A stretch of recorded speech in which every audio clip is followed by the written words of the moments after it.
Hindi nakasalita. Ayun. Ano naman yun? Speaking of, meron pa tayong isang text message na natanggap, Attorney Mark, from Faith Royola.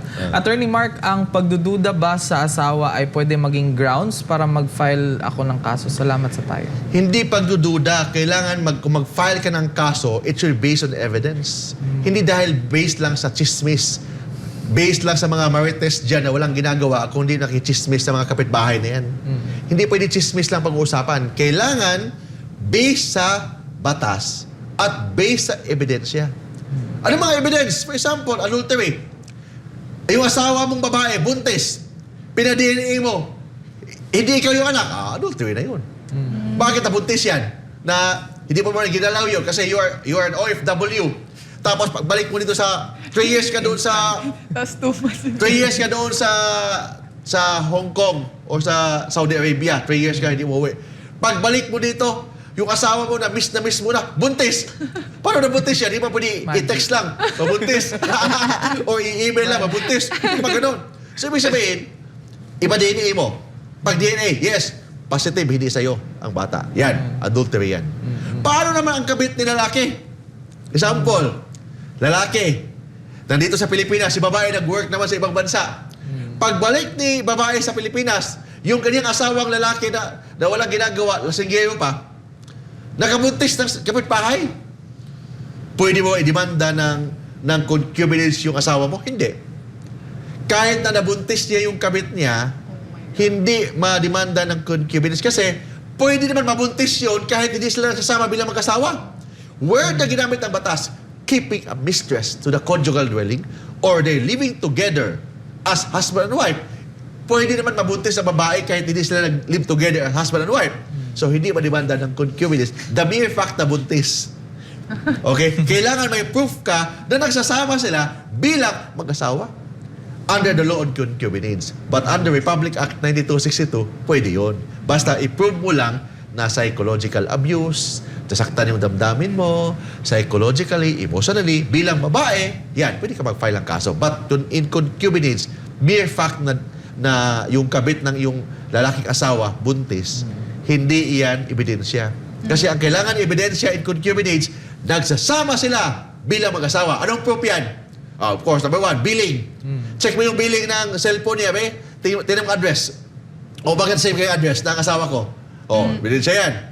Botante, di ba, barangay election last week. Oy, doon ka sa precinct number 1. Ang asawa ko, tapos itong kabit niya, precinct number 1 din, same address. Ebidensya na yun na isang bahay lang sila. Yun ang ebidensya ng concubinage. Hindi lang nabuntis si kabit. Kasi pwede mabuntis ang babae kahit hindi sila magsasama bilang mag-asawa. Ayun.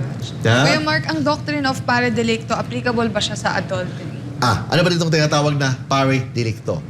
Both side bad faith. Ibig sabihin, si lalaki, may kabit, si babae, may kabit din. Pwede ba, wala na ba karapatan si lalaki mag-file ng kaso ng adultery sa kaniyang adulterous wife? Kasi siya mismo, unfaithful husband? Hindi.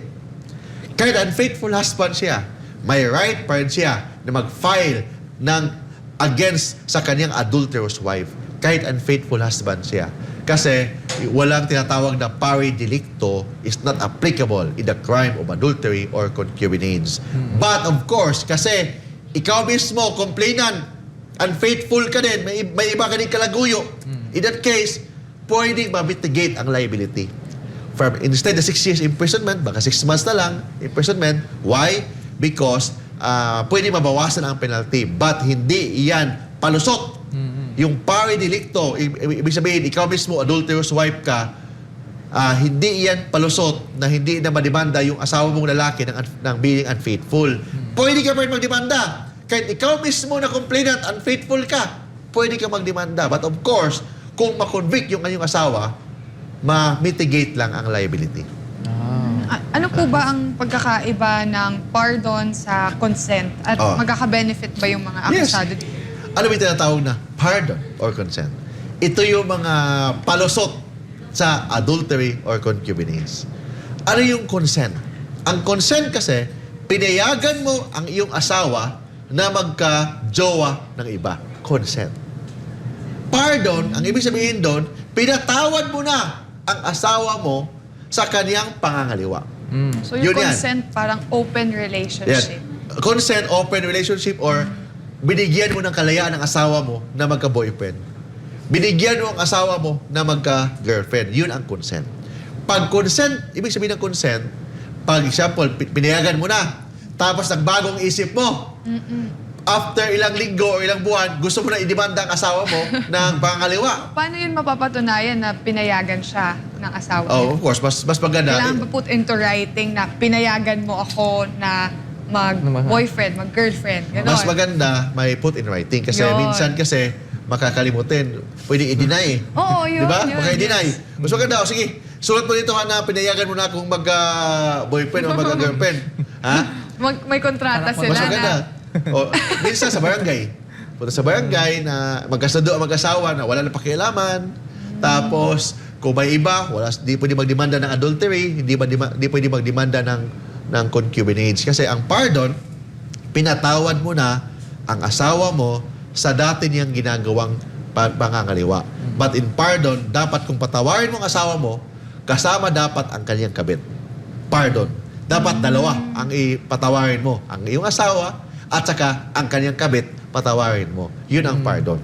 paramour tsaka mistress. Oh, na yung paramour niya or or concubine or mistress ang tawag o ano, yun, kailangan patawarin yun para ma-applicable ang pardon.